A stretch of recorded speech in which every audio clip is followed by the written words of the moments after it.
He took millions and told me I was useless. But what the will really said shocked everyone. Must watch. If you're watching this, don't forget to smash that like button, subscribe, and drop a comment below telling me where you're tuning in from. I love seeing the community come together on these stories. My name is Natalie Brooks. I was married to a man named David. I stood by him through the toughest times, especially during his long period of unemployment, carrying our lifestyle on my shoulders with my career in marketing.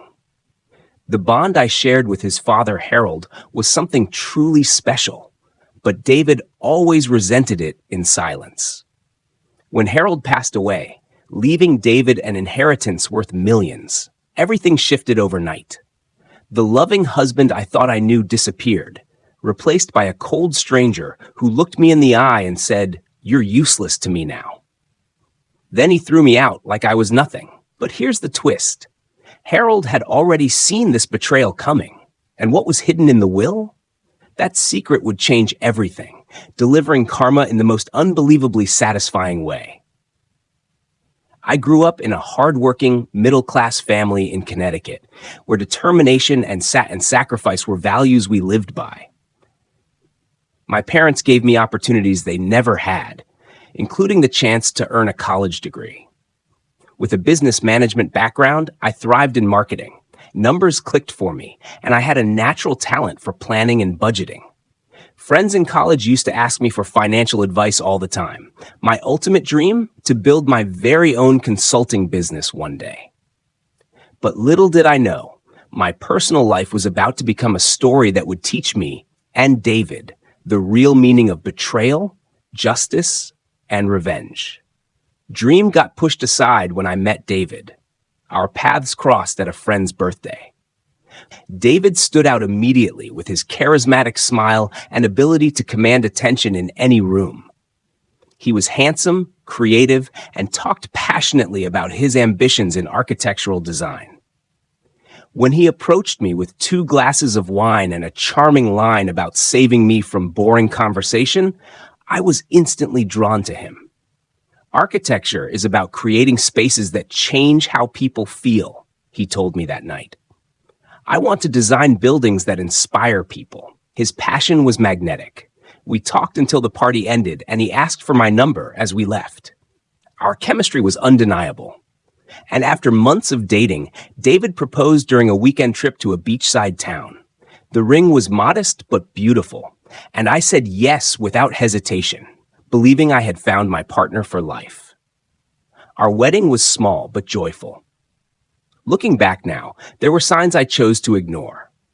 David had changed jobs twice during our short courtship, always with stories about difficult bosses or companies that failed to recognize his talent. I believed in him completely and was certain his career would eventually take off. The pattern continued after marriage. David would start a job with enthusiasm, then gradually grow frustrated and quit or get fired within months. He always had explanations that sounded reasonable at the time, but our financial stability rested entirely on my shoulders.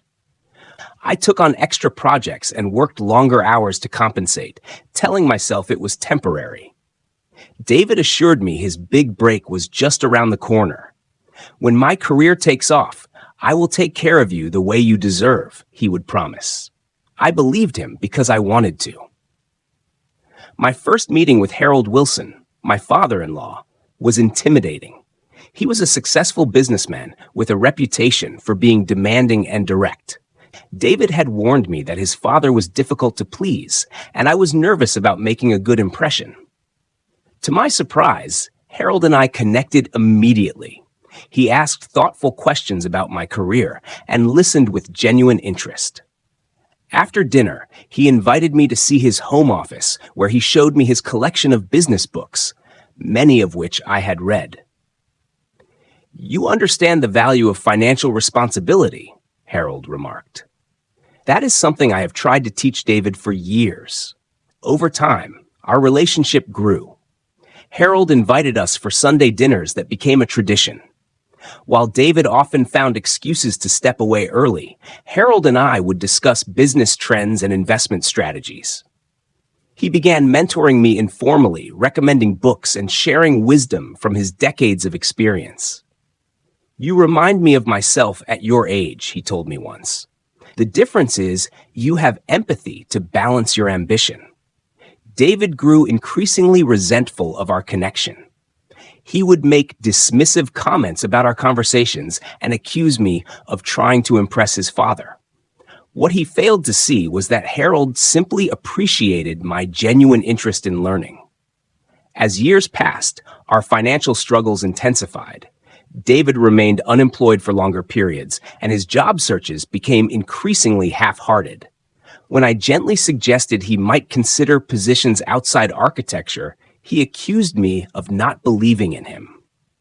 Our arguments about money became more frequent and heated. "You make me feel like a failure," he would say. "Do you know what it is like living in your shadow?" The truth was that I was exhausted from carrying the financial burden alone. I took on a management position that required longer hours and more travel. Though the promotion helped our finances, it put additional strain on our marriage. David claimed I was prioritizing work over our relationship, never acknowledging that my hard work was keeping us afloat. Years into our marriage, Harold was diagnosed with terminal cancer. The prognosis was grim, giving him less than a year. The news devastated both David and me, but we processed our grief differently. I immediately stepped up to help with hospital visits and appointments, while David seemed to withdraw emotionally. Harold's illness revealed more about David's character. During family gatherings, David performed grief dramatically when others were watching, but checked his phone constantly when he thought no one was looking. He arrived late to hospital visits and left early, always with plausible excuses. Meanwhile, Harold and I grew closer. During his lucid moments between treatments, he shared stories about his life and business philosophy. He confided concerns about David's approach to money and responsibility. "I love my son," Harold told me during one private conversation, "but I worry about his judgment, especially when it comes to finances." In his final weeks, Harold asked to speak with me alone. His once powerful frame was now frail, but his mind remained sharp. He thanked me for bringing stability to David's life and for being the daughter he never had. Something in his expression suggested. He wanted to say more, but he simply squeezed my hand and said, "Trust that I see everything clearly." When Harold passed away, I was at his bedside. David arrived minutes after his father had already gone, having delayed at a coffee shop because hospitals make him uncomfortable. I held Harold's hand until the end, promising him I would look after David and honor his memory. I had no idea then how prophetic that moment would become. The funeral was held at Harold's favorite church, filled with business associates, friends, and family members. I spent days helping arrange the service, selecting music Harold would have appreciated, and ensuring every detail honored his memory. David contributed little to the planning, claiming grief made it difficult for him to focus on practical matters. I delivered a heartfelt eulogy that brought many to tears, speaking about Harold's wisdom, generosity, and the profound impact he had on my life. David sat in the front row, occasionally dabbing at dry eyes with a handkerchief. After the service, most condolences were directed to me rather than David, which I noticed bothered him enormously. At the reception, David remained distant, mingling with guests while I handled the caterers, thanked people for coming, and ensured Harold's wishes for the gathering were fulfilled. Several of Harold's closest friends embraced me warmly, saying, "He thought of you as a daughter." Each comment seemed to darken David's mood further. 2 days after the funeral, we met with Harold's attorney for the reading of the will. The office was somber and formal, with family members seated around a large mahogany table. The attorney, Mr. Lawson, began with standard legal language before reaching the distribution of assets. To my son, David Wilson, I leave the sum of $1,000,000. The room fell silent. David's expression transformed instantly from performative grief to stunned elation. He gripped my hand so tightly it hurt, but I was too shocked to react. Harold had been successful, but none of us had any idea he was worth that much. Mr. Lawson continued reading, detailing smaller bequests to charities and longtime employees. I noticed his careful wording about David's inheritance, mentioning provisions and conditions within the attached documents.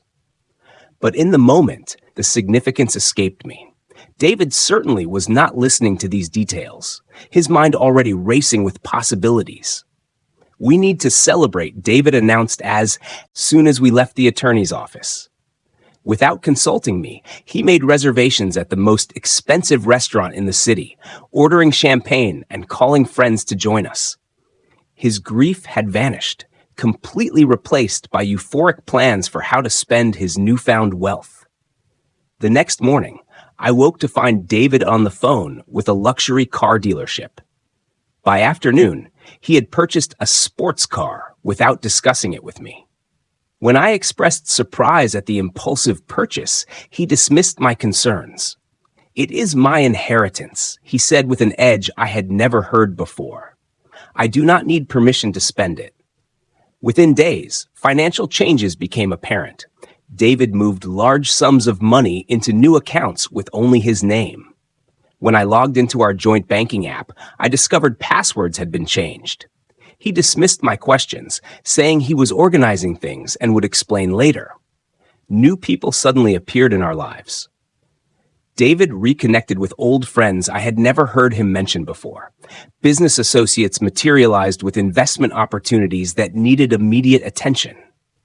Our home, once peaceful, was constantly filled with these strangers discussing deals and opportunities. David's spending escalated dramatically. Designer clothes replaced his entire wardrobe.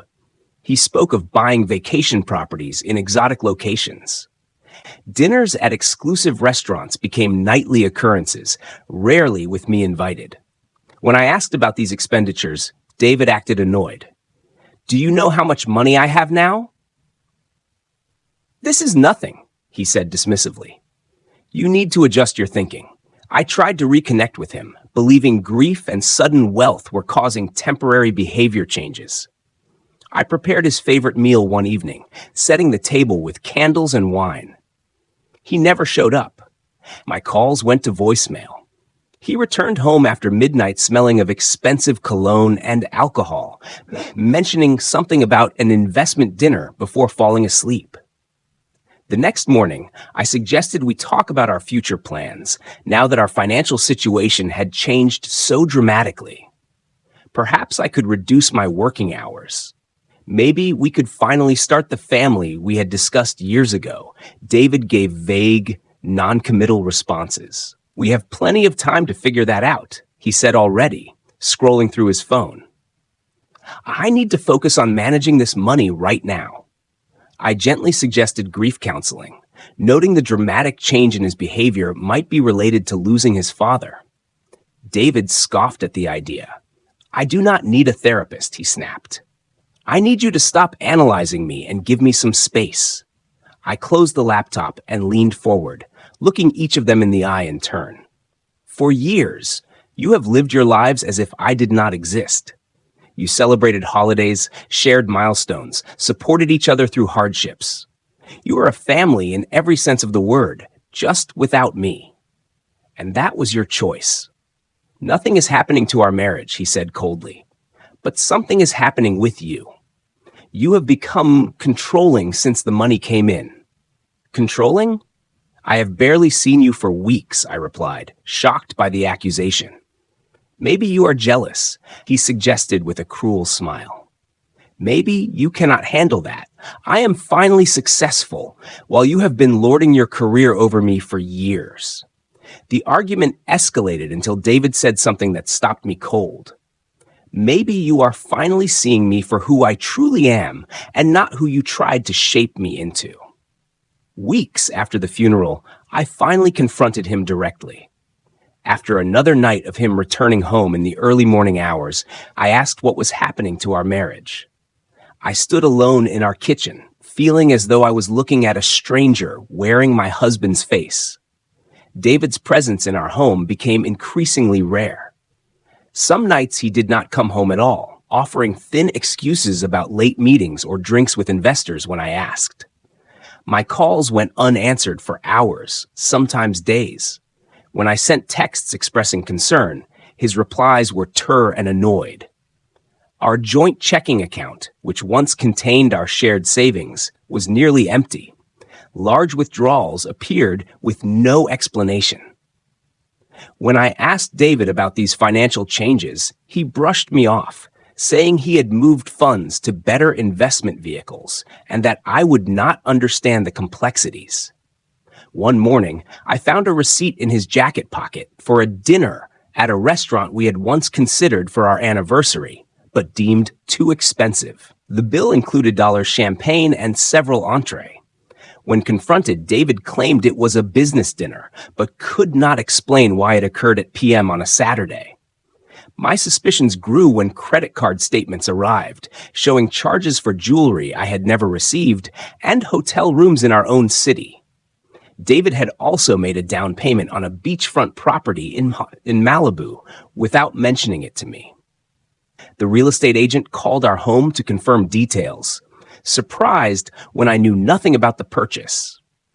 "Your husband said it was a surprise for the family," she said apologetically. The confirmation of my fears came in the form of a misdirected text message. David's phone chimed one morning while he was in the shower. Thinking it might be important, I glanced at the screen to see a message from someone named Veronica. "Last night was amazing. Miss you already. When can you get away from her again?" My hands trembled as I scrolled through previous messages, each one more damning than the last. Photos, intimate conversations, plans for their next meeting, all while I had been working to support us before the inheritance. The evidence suggested the affair had begun shortly after Harold's funeral. That same day, I received a call from my friend Kimberly, hesitant and uncomfortable. "I do not know how to tell you this," she began, "but I saw David yesterday at Riverside Mall with a woman. They were very affectionate. I thought you should know." When David returned home that evening, I placed his phone and the credit card statements on the kitchen table. I described what Kimberly had seen and asked for the truth, keeping my voice steady despite my crumbling interior. David's reaction shifted from shock to denial to anger within seconds. He accused me of spying on him and invading his privacy. When I remained calm and pointed to the evidence, his strategy changed. "Fine," he finally said with cold detachment. "So what if I am seeing someone I deserve to be happy?" "You are married," I reminded him, still struggling to process his callousness. "To someone who cannot give me what I need," he replied. "Veronica understands me in ways you never could. She appreciates my vision and supports my ambitions without judgment." The cruelty escalated as he compared us, citing Veronica's youth appearance and willingness to live life to the fullest, unlike my constant worrying about budgets and responsibility.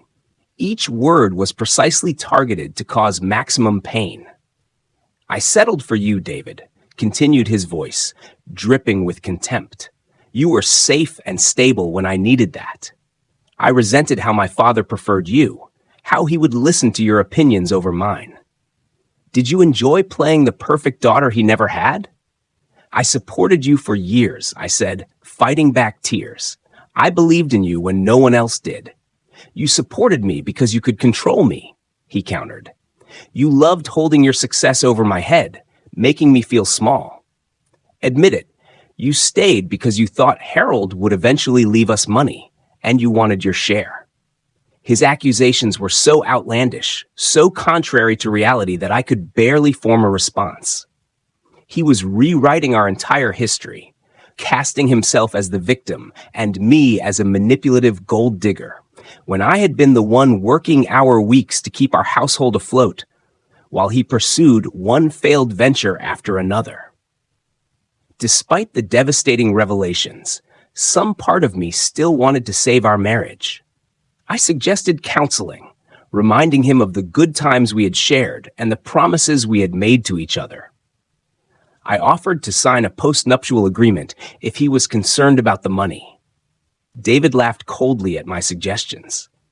Counseling will not fix this. I have moved on. You should too. As the reality of the situation fully hit me, I felt the room spinning. My breath came in short gasps as the first panic attack I had ever experienced took hold. David watched impassively as I struggled to breathe, making no move to help or comfort me. When I had finally collected myself, David went upstairs and returned with a suitcase, which he began filling with my clothes from our closet. I have contacted divorce lawyers, he said matter-of-factly. They will be in touch. I am prepared to offer you a generous settlement if you make this easy and go quietly. The house is in my name, so you need to leave tonight. As he shoved the hastily packed suitcase toward me, he delivered the words that would haunt me for months. You are useless to me now. Standing in the doorway of what had been our home for years, I looked back at the stranger who had replaced my husband and realized that money had not changed David. It had merely revealed who he truly was all along. The first night after being thrown out of my home, I sat in my car for hours, unable to process what had happened. Eventually, I called my friend Jessica, who immediately offered her spare room. When I arrived at her apartment, suitcase in hand, she took one look at my face and wrapped me in a hug without asking questions. The next morning, my body reacted to the trauma with physical symptoms. My hands would not stop shaking. Nausea made eating impossible. The world seemed distant and unreal, as if I were observing everything through thick glass. Jessica brought me tea and toast, sitting quietly beside me as I stared blankly at the wall. He threw me away like I was nothing. I finally whispered. 7 years together, and he threw me away in an instant. The following days passed in a blur of shock and confusion. I called in sick to work, unable to imagine sitting through meetings and making decisions when I could barely decide whether to get out of bed each morning. My appearance, once a priority, became irrelevant. I wore the same sweatpants for days, not bothering to style my hair or apply makeup. Jessica gently encouraged me to eat small meals and drink water, but everything tasted like cardboard. Sleep came only in brief, nightmare-filled intervals. I would wake gasping, dreaming of falling or being abandoned in empty places. The weight of betrayal felt like a physical pressure on my chest, making each breath an effort. After a week of existing in this suspended state, practical concerns forced me back to functionality. I needed a place to live. My salary, while good, could not afford anything comparable to the home I had shared with David, especially in our expensive city. I spent hours scrolling through rental listings, eventually finding a small one-bedroom apartment with a manageable security deposit. Collecting my belongings proved another humiliation. I coordinated with David via text to arrange a time when he would be out. Entering what had been my home with Jessica and her boyfriend to help carry boxes felt surreal. Many of my personal items, including family heirlooms and jewelry passed down from my grandmother, were mysteriously missing. Photos I had carefully framed were found in the trash. My home office had been completely emptied, with my computer nowhere to be found. He is doing this deliberately, Jessica said, watching me discover my garden tools snapped in half. He wants to hurt you. The official divorce papers arrived by courier 2 weeks after I had moved into my new apartment. David had retained Thomas Bernard, a notoriously aggressive divorce attorney known for representing wealthy clients in contentious splits. The legal language was cold and dismissive, referring to our marriage as irreconcilably broken and proposing terms that would leave me with virtually nothing. I struggled to find legal representation I could afford. After several consultations with attorneys who required retainers far beyond my means, I found Melissa Kwan, a recently licensed lawyer, willing to take my case at a reduced rate. Her inexperience concerned me, but her genuine outrage at the proposed settlement terms was reassuring. "This is completely unfair," she said, reviewing the documents. "He is claiming you contributed nothing to the marriage assets, despite supporting him through years of unemployment, and he is offering no alimony, despite the length of your marriage and the significant income disparity. The proposed settlement offered me a one-time payment of $1 in exchange for vacating all claims to marital property and signing a non-disclosure agreement. The amount would barely cover a few months of expenses in our city. My lawyer was shocked by the terms. He expects you to restart your life with practically nothing after 7 years of marriage. This is insulting," Melissa said, "and the NDA is clearly to prevent you from discussing his behavior publicly." My financial reality became increasingly precarious. Our joint accounts had been drained. My credit cards were suddenly canceled without warning. I calculated how long my personal savings would last while covering rent, utilities, and legal fees. The answer was alarming. Less than months, job hunting, while emotionally devastated, proved challenging. My performance at my current position was suffering due to lack of sleep and constant anxiety. Several meetings with my manager had ended with warnings about missed deadlines and distracted behavior. The contrast between my struggle and David's luxury was stark. Social media showed him vacationing in Europe with Veronica dining at Michelin-starred restaurants and attending exclusive events. After a month of legal back and forth, Melissa delivered difficult advice. Fighting a prolonged legal battle against someone with David's resources would likely leave me bankrupt before we ever reached a favorable judgment. He can outspend you indefinitely on legal fees, she explained gently. Sometimes accepting an unfair settlement is the only practical option when the alternative is financial ruin.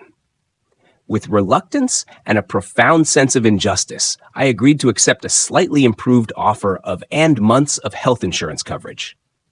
The terms still included the NDA, which I resented but could not afford to fight. The day I signed the preliminary settlement agreement, my hand shook so badly I could hardly form my signature.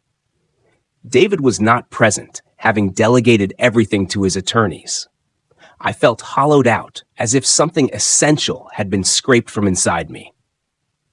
For the final divorce meeting, I arrived at the attorney's office early, dressed in the most professional outfit I still owned. David arrived minutes late, emerging from a luxury car where Veronica waited, scrolling through her phone. He wore an expensive new suit and designer watch, looking tanned and rested. The sight of him, so apparently unaffected by destroying our marriage, sent a physical pain through my chest. Inside the conference room, David performed affable politeness for the attorneys present. "I hope you are doing well, Samantha," he said with a smile that did not reach his eyes. "You look good." The meeting proceeded efficiently with documents passed for signatures and brief explanations of final terms. I noticed Mr. Lawson Harold's attorney, who had read the will, observing the proceedings with an odd expression. When David rushed the process, clearly eager to be finished, Mr. Lawson's eyebrows raised slightly, but he said nothing. As I signed the last document, officially ending my marriage, David immediately stood and headed for the door. "My lawyer will handle the rest. I have another appointment." Before leaving, he turned back briefly. "I wish you the best, Samantha. I truly do." The insincerity of his words was the final insult. I sat motionless as he departed, feeling simultaneously destroyed and strangely liberated. The marriage that had defined the last 7 years of my life was officially over-ended, not with mutual respect, but with calculated cruelty. Days after the divorce was finalized, I received an unexpected call from a man who introduced himself as Walter Green Harold's personal attorney. "I handled Mr. Wilson's most private legal affairs for years," he explained. "There are additional matters regarding his estate that require your attention. Would you be willing to meet with me?" My initial reaction was suspicion. Was this another tactic from David to extract something more from me? I hesitated, explaining that the divorce was already finalized. This is unrelated to your divorce proceedings, Walter assured me. Or rather, it is related, but not in the way you might think. Please, Miss Wilson, this meeting will be to your benefit. Curiosity overrode caution, and I agreed to meet him the following day at his office downtown. The address led me to a small but elegant law firm specializing in estate planning and trusts. Walter Green proved to be an elderly gentleman with kind eyes and a deliberate manner of speaking. "Thank you for coming," he said, showing me to a comfortable chair. "Before we begin, I need to ask, did David initiate your divorce, or did you?" The question seemed odd, but I answered honestly. He did. He threw me out of our home and had already contacted divorce lawyers before telling me he wanted to end our marriage. Walter nodded, making a note. "And did you contest the divorce or try to reconcile again?" I explained that I had initially suggested counseling and attempted to save the marriage, but David had been adamant about ending things quickly. "I see," Walter said, seeming relieved by my answers. "That confirms what I suspected." He opened a drawer and removed a sealed envelope. Harold Wilson was not just my client, but my friend for 3 decades. He confided in me his concerns about his son's character and financial judgment. Harold created a secondary will document with specific instructions that it only be revealed under certain conditions. My confusion must have been evident as Walter continued with a gentle smile. "Miss Wilson? May I ask a direct question? Did you actually read the complete will yourself, or did you rely on the summary provided at the reading?" I was given a copy, but with everything happening so quickly, I trailed off, realizing I had never read the document in its entirety. Assuming the attorney had covered all relevant points during the reading, Walter let out a surprised laugh. "Did you even read the will?" he asked incredulously. He opened the envelope and placed a document before me. The $1 million inheritance to David was indeed specified, but with conditions that were deliberately not emphasized during the public reading at Harold's instruction. My hands trembled as I read the highlighted section. "The aforementioned sum of $1 million is bequeathed to my son David Wilson, conditional upon his remaining married to Natalie Brooks for a minimum period of years following my death. During this period, the principal shall be held in trust with only income distributed.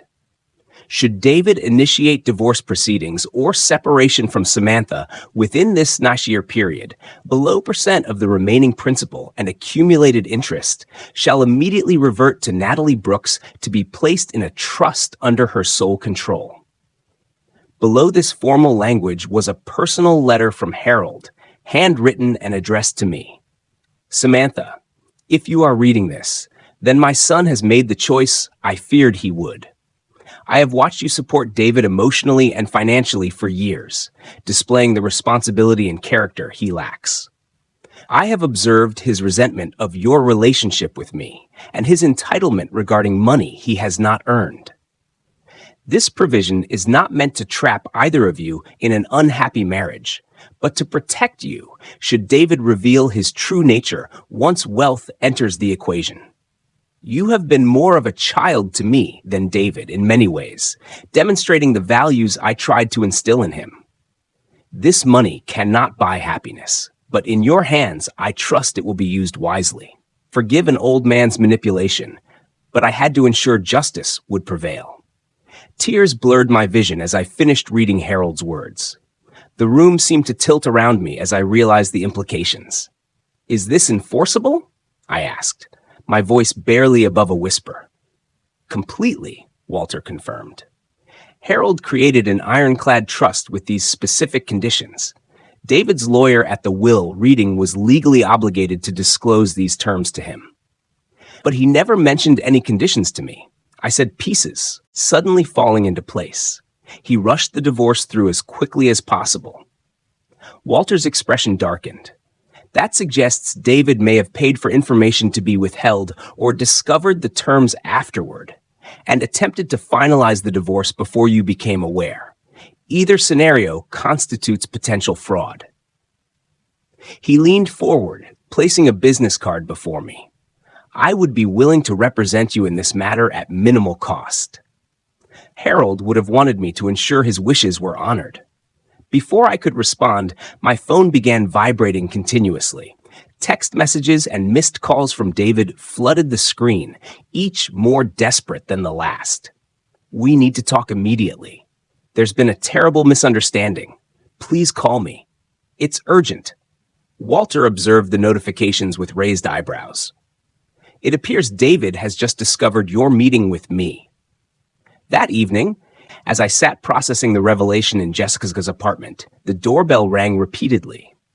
Jessica looked through the peephole and turned to me with wide eyes. "It's David," she whispered. "He looks different." When I finally agreed to speak with him, the contrast to our last encounter was shocking.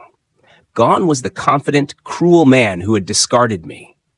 Before me stood someone pale and shaken, designer clothes, wrinkled hair, unkempt. The arrogance had vanished from his posture. "Samantha, please," he began, voice trembling. "There's been a terrible misunderstanding. I've made a mistake. A huge mistake." "What mistake exactly?" I asked calmly, surprising myself with my steady voice. "The divorce," he said quickly. "It was hasty and unnecessary. I was confused, grieving my father. I wasn't thinking clearly. You seemed very clear when you told me I was useless to you," I replied. David flinched at his own words thrown back at him. "I didn't mean that. I was under enormous pressure. The inheritance, the responsibility. I said terrible things I'll always regret.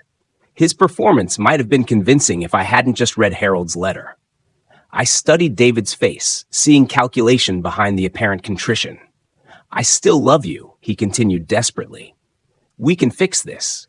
We can reconcile and start over. I'll make everything up to you. I promise."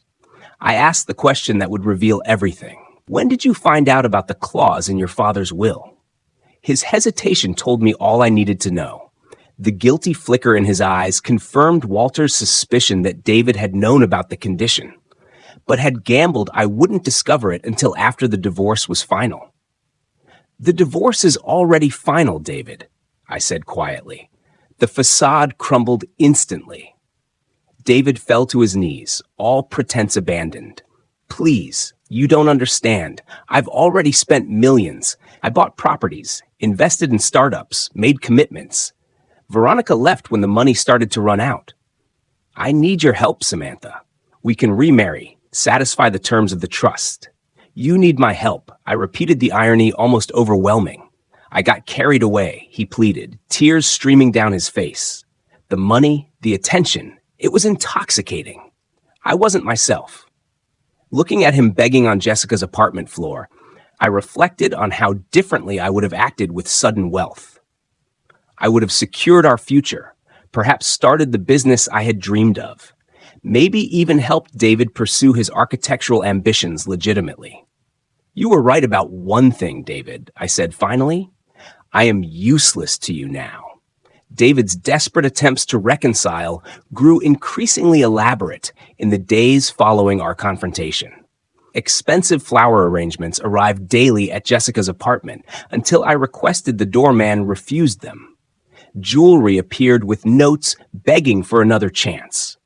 He waited outside my workplace with grand gestures that embarrassed us both. When gifts failed to sway me, David enlisted mutual friends to plead his case.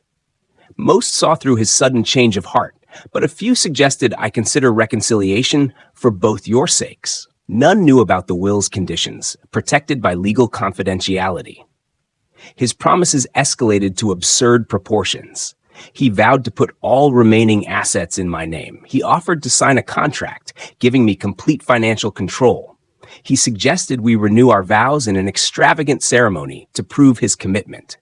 Each proposition revealed his focus remained entirely on the money, not on the relationship he had destroyed. Meanwhile, Walter Green moved swiftly to enforce the terms of Harold's will.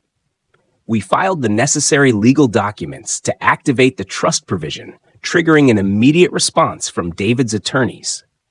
They filed a countersuit claiming fraud and undue influence, alleging I had manipulated Harold into creating the conditional bequest. The case revealed disturbing evidence about David's actions. Email records showed he had indeed paid Thomas Bernard a substantial bonus to withhold information about the will's conditions. Bank transfers documented millions already spent on luxury purchases and risky investments. Most damning was a text exchange with Veronica discussing how to finalize the divorce before I discovered the inheritance conditions.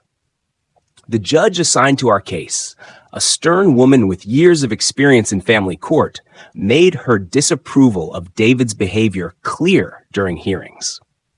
When evidence of the attorney's ethical violations came to light, she referred the matter to the State Bar Association for investigation. After 3 months of legal proceedings, the court ruled entirely in my favor.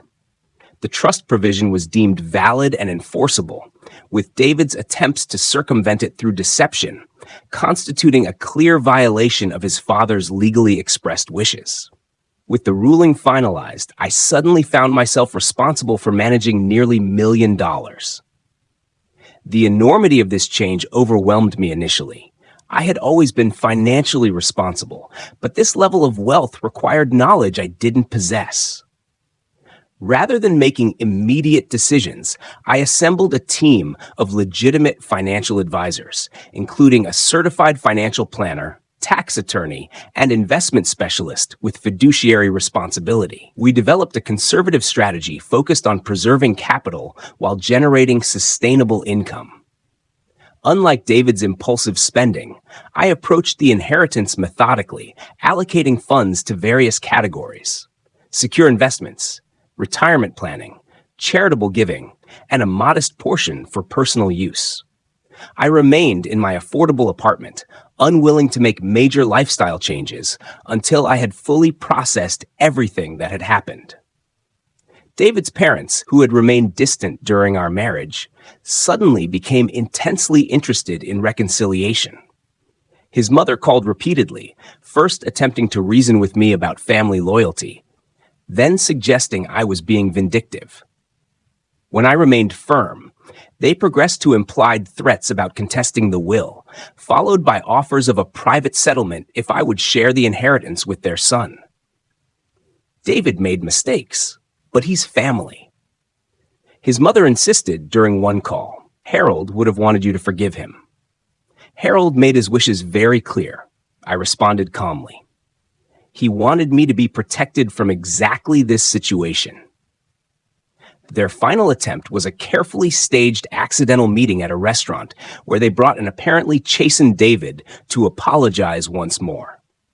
I excused myself immediately, later sending a clear message through Walter that all communication should go through our respective attorneys. Throughout this period, I gradually rebuilt connections with my own family, who had grown distant during my marriage due to David's subtle isolation tactics. My parents were shocked by the full story, having seen only the curated version of our relationship I had presented over the years. We always sensed something was off, my mother admitted. But you seemed determined to make it work, so we didn't interfere. Friends I had neglected while working overtime to support David welcomed me back with open arms. Jessica continued to be my strongest supporter, offering perspective when I doubted myself and celebrating small victories in my recovery. Therapy became an essential part of my healing process. Dr. Larson helped me recognize patterns of emotional manipulation I had accepted as normal and the gradual erosion of my boundaries during the marriage. We worked through the trauma of betrayal and abandonment, building healthier expectations for future relationships. What's remarkable, Dr. Larson noted after several months, is not just that you survived this betrayal, but that you've maintained your compassion while setting necessary boundaries. As the legal dust settled, David's behavior grew increasingly erratic. Charm gave way to harassment when his attempts at reconciliation failed. He spread rumors among acquaintances about me stealing his inheritance. Late-night phone calls came from unknown numbers, revealing his intoxicated state as he alternated between pleading and accusations.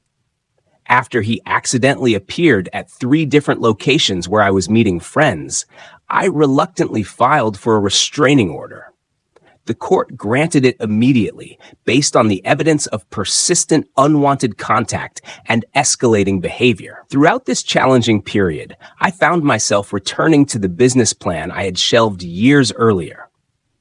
With the financial freedom to pursue it properly, I consulted with industry experts, refined my concept, and conducted thorough market research.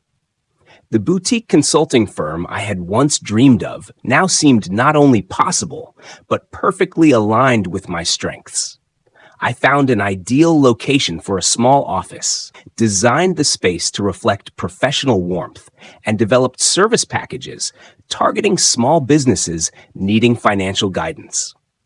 Rather than trading on my sudden wealth, I built the business on my genuine expertise and work ethic.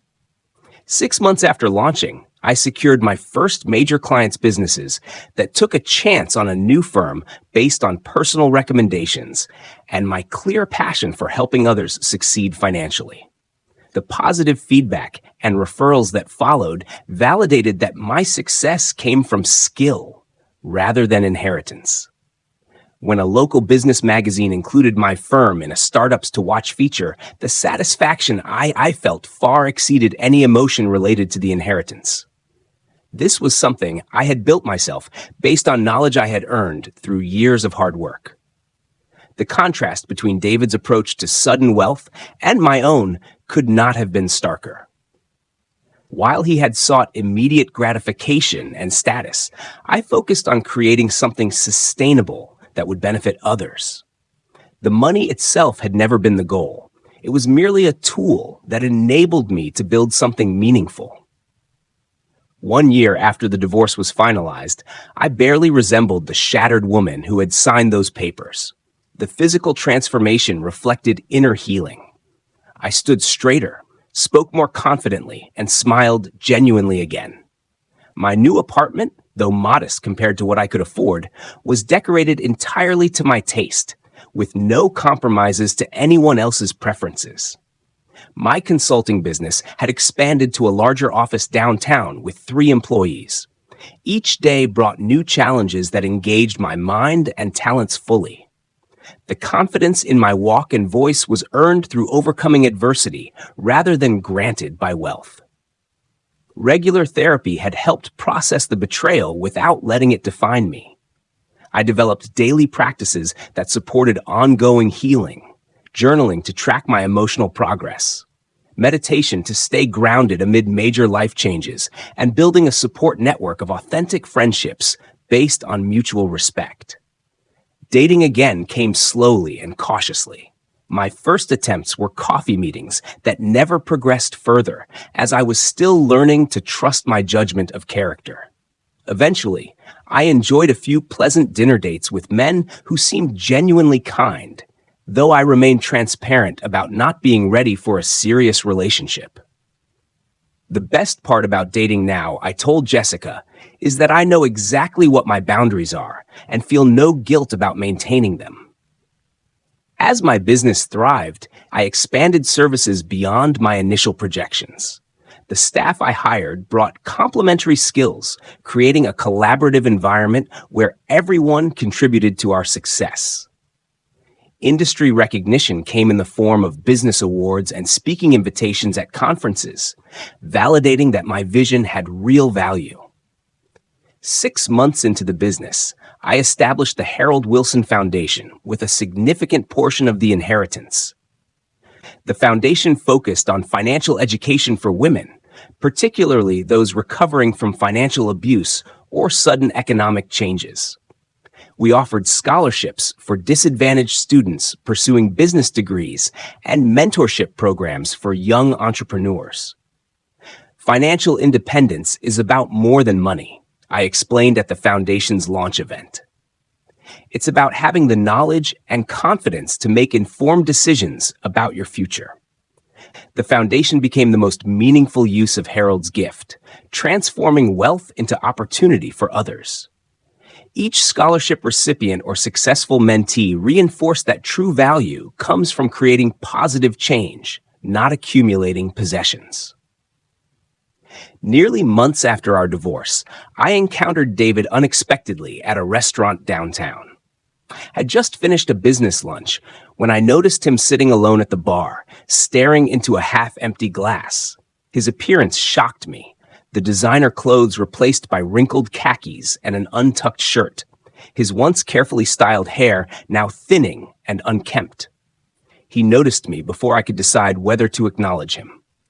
After a moment's hesitation, he approached my table, a shadow of his former confidence evident in his hunched posture. "Samantha," he said quietly, "you look well." Up close, the changes were even more apparent. Fine lines had appeared around his eyes, and he had gained weight in a way that suggested stress rather than contentment. "May I sit for a moment?" he asked, gesturing to the empty chair across from me. Against my better judgment, I nodded. The anger that had once burned so intensely had faded to something resembling indifference. "I filed for bankruptcy last month," he said without preamble.